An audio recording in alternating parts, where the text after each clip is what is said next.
Pablo es de esos apóstoles que es único en su género. Es de esos hombres que nosotros podríamos decir que el Señor sabía muy bien a quién estaba eligiendo para llevarlo a predicar su evangelio a muchísimas partes de la tierra conocida en aquel momento.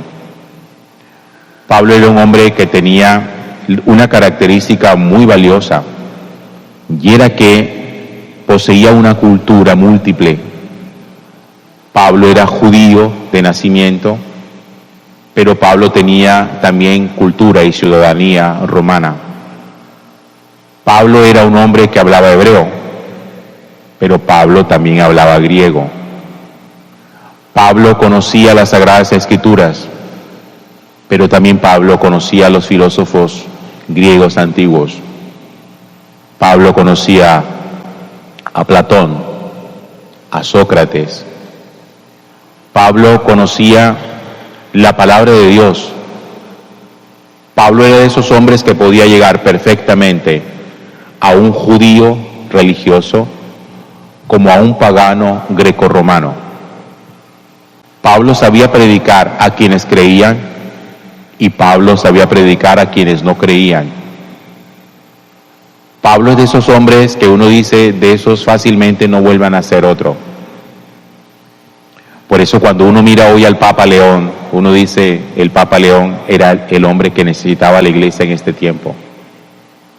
Norteamericano de nacimiento, arraigado en la cultura latina por haber trabajado en el Perú durante varias décadas, padre norteamericano, una mamá con raíces latinas, un hombre que habla 7 idiomas, agustino de formación, lo que significa que tiene la doctrina muy clara, un hombre que sabe integrar. Y creo que eso es un buen evangelizador, creo que eso es un buen creyente. Un creyente no es alguien que condena, un creyente es alguien que sin mezclar, porque no se trata tampoco de mezclar haciendo de que todo sea igual, sabe buscar la unidad. ¿Dónde están las cosas que nos permiten a nosotros poder unificar? Y yo quiero que de ese dato que les estoy dando, nosotros nos preguntemos si somos creyentes integradores o somos creyentes disociadores. Somos creyentes de los que expulsamos y de los que marginamos, o somos creyentes que somos capaces de descubrir la bondad que puede haber en el corazón de cada persona, y a partir de la bondad y a partir de todo lo bueno que esa persona tenga, tratar de atraerlo para el camino del Señor. Pablo sabía muy bien quiénes eran sus interlocutores. Por eso cuando estaba frente a un público judío, de tradición judía, le predicaba a ellos como a judíos. Pero también cuando estaba frente a un público greco-romano, le predicaba con filosofía. Y yo creo que ese es un don que uno tiene que pedirle mucho a Dios, saber quién es su interlocutor, para poderle llegarle al corazón. A todos no se llega de la misma forma. Por eso, a todos los hijos no se les habla de la misma forma, porque siendo los hijos judíos, aún criados por la misma familia, cada uno tiene su estilo, su personalidad. Hay quienes se llega a su vida mediante el afecto, y hay quienes se llega a su vida mediante el raciocinio. Hay gente que queda encantada cuando se le habla la razón y entiende las razones. Y hay gente a quienes se les llega a su vida mediante el corazón. Cuando usted a sus hijos les quiere racionalizar todo, hay hijos, y ustedes lo saben muy bien, que no entienden razones, porque ya tienen las suyas propias. Hay hijos que cuando se les habla al corazón, se aciertan. Y hay hijos que cuando se les habla la razón, uno es capaz de convencerlos y de ayudarlos a encontrar el camino. En el texto de hoy de la primera lectura del capítulo 13 de los Hechos de los Apóstoles, dice la Sagrada Escritura que Pablo y sus compañeros llegaron a Antioquía de Pisidia, entraron a la sinagoga, Es decir, ya tenían un público allí muy definido. A las sinagogas no entraban los grecos romanos. A la sinagoga entraban solamente los judíos, nada más. Por lo tanto, su público e interlocutor, su público oyente era judío al 100%. Y cuando Pablo empieza a predicarles a ellos, se los hace a través de la lectura de la ley y los profetas. Es decir, toma los textos que nosotros hoy conocemos como el Antiguo Testamento y les hace un resumen rápido a los judíos que entienden de lo que les está hablando. Y por eso Pablo les dice: hermanos, ustedes que temen a Dios, escuchen. El Dios de este pueblo eligió a nuestros padres y multiplicó al pueblo cuando vivían como forasteros en Egipto. El público que le estaba escuchando sabía de qué les estaba hablando, de la esclavitud en Egipto. Si Pablo hubiera tenido al frente suyo un público greco-romano y les habla de esto, hubieran pensado: ¿y de qué nos está hablando? Nosotros no tenemos idea de qué es esto de la elección de nuestros padres y de la esclavitud en Egipto. Y sigue diciendo Pablo: los sacó con brazo poderoso, los cuidó en el desierto. Después ellos pidieron un rey y les dio a Saúl, después les dio a David, a través del cual dio su testimonio. Y después de David sacó de su descendencia un Salvador, Israel. Miren cómo Pablo los conduce desde la esclavitud, desde la elección con Abraham, la esclavitud en Egipto, pasando por Saúl, por David, hasta llegar a Jesús. Cuando Pablo, en cambio, llega a Atenas, aquí está en Antioquía de Pisidia y está en una sinagoga. Ahora Pablo, más adelante, cuando está en Atenas, que está en el Areópago, que no está en una sinagoga y le está hablando a los griegos romanos, Pablo les predica a ellos distinto, les predica con filosofía. Eso es tener sabiduría para saber cómo llegar al corazón de cada uno de aquellos a los que queremos acercar a Dios. Porque los caminos, siendo Cristo el camino de evangelización, difiere muchísimo de la personalidad y de la formación que cada persona tiene. Por eso siempre es necesario preguntarnos también para nosotros mismos, nuestro proceso formativo, nuestro proceso de educación de la fe, ¿cómo lo estamos integrando? Y cuando nosotros tratamos de transmitir la Sagrada Escritura o la fe a alguien, ¿de qué manera es que lo intentamos? ¿Por qué hay hijos que no se dejan evangelizar de una manera que uno diga que sean mucho más dóciles?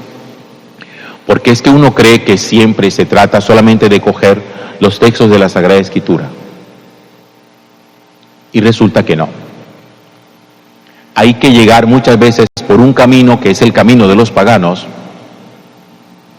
y quiero que esta palabra la entiendan en el buen sentido, porque pagano no significa una persona mala.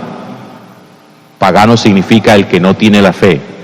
Ese es el sentido de pagano en la Sagrada Escritura.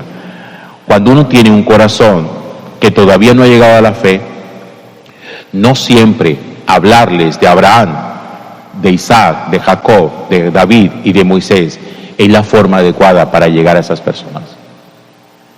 Hay que llegar por el camino que les gusta, el camino del raciocinio, el camino filosófico. Miren, la filosofía es una herramienta muy valiosa para llegar a la fe, porque la filosofía nos da a nosotros fundamentación para la fe y nos hace a nosotros entender la lógica y la sensatez y el sentido de la fe.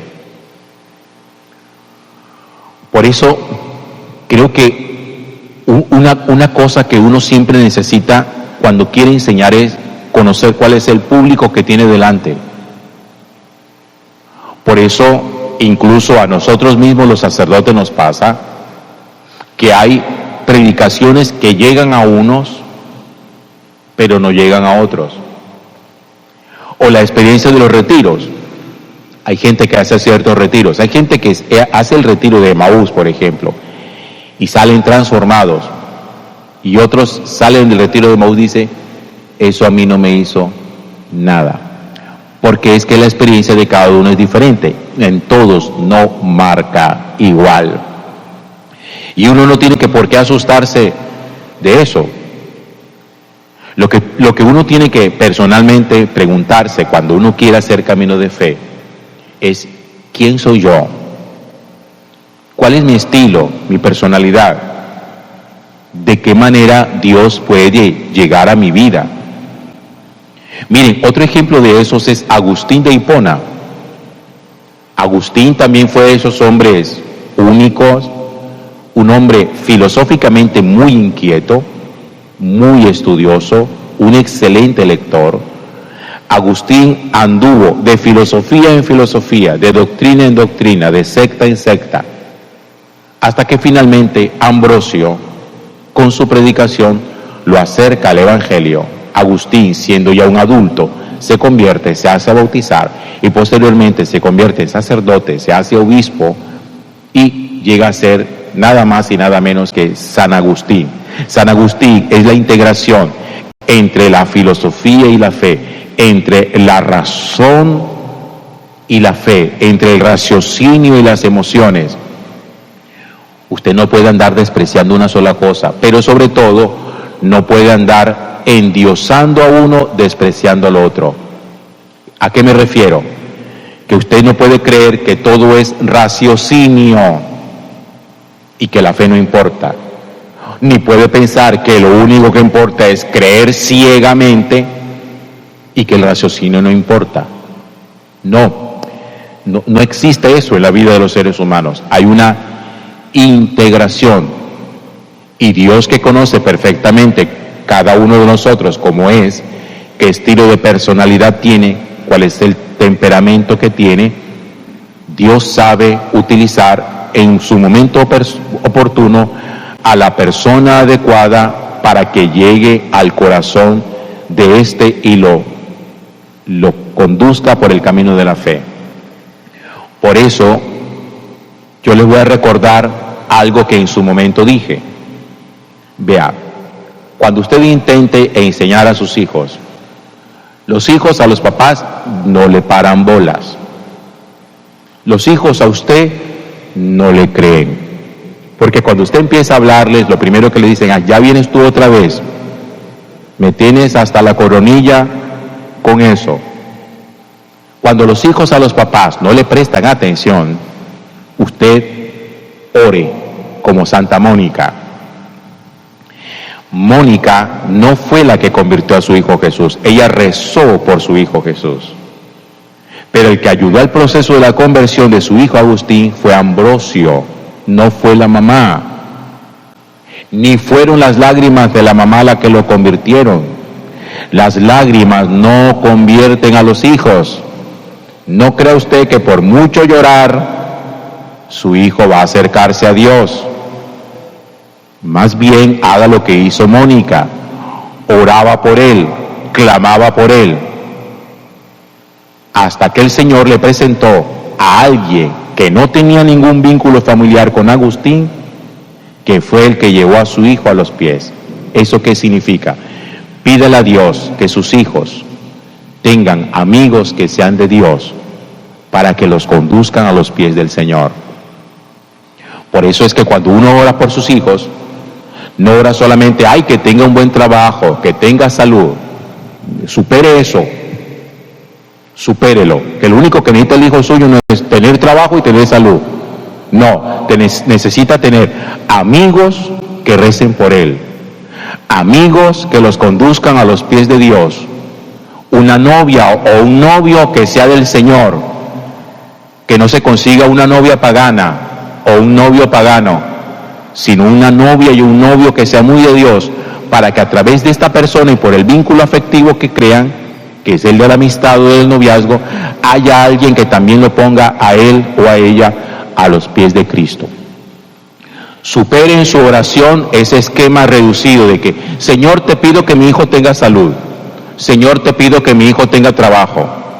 ¿Y qué tal que su hijo tenga salud y trabajo, pero tenga el corazón bien perdido, bien pagano, y se esté encaminando a la perdición y a la condenación? Hay que pedir otras cosas también que son importantes, y eso lo tiene que hacer usted. Señor, que si mi hijo a mí no me escucha o no me cree cuando yo trato de enseñarle, que haya alguien en la calle que sí le escuche y que sí le crea. Gloria al Padre, y al Hijo, y al Espíritu Santo.